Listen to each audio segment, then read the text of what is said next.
Catherine, let's go through the timeline a little bit. Before this invitation came to Al-Awlaki, the FBI did have some, well, news on him. They did know a little bit about who he was, right?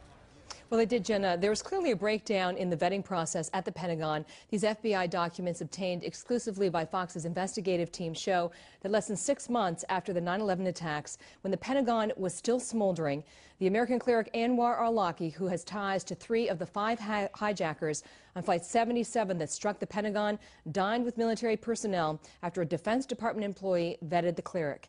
The document states, after her vetting, Al-Awlaki was invited to and attended a luncheon at the Pentagon in the Secretary of the Army's Office of Government Counsel. At that period of time, the Secretary of the Army was eager to have a presentation from a moderate Muslim. As for the timing, we know the luncheon happened before March of 2002 because that's when Al-Awlaki left the United States for Yemen, Jenna. So let's get back to the big point here. Why was he even invited to that luncheon or anything else? Well, according to the FBI documents, Al-Awlaki was invited as part of the Defense Department's Muslim outreach after 9/11.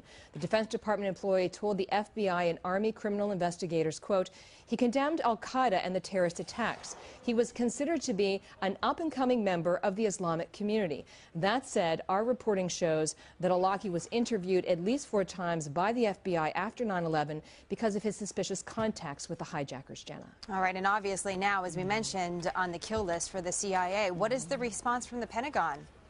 Well, we had 5 conversations with Gary Tallman of Army Public Affairs, and we asked how Al-Awlaki was vetted, who was at the lunch, were there pictures of the lunch, and the only response we got was, how did you know about this? Separately, I spoke to Tommy White, the Secretary of the Army, in 2001. You'll see him here with then Defense Secretary Donald Rumsfeld, and he told me he did not remember meeting Al-Awlaki. He told me, quote, I don't have any recollection of the luncheon or any contact with Al-Awlaki. I would not necessarily be there.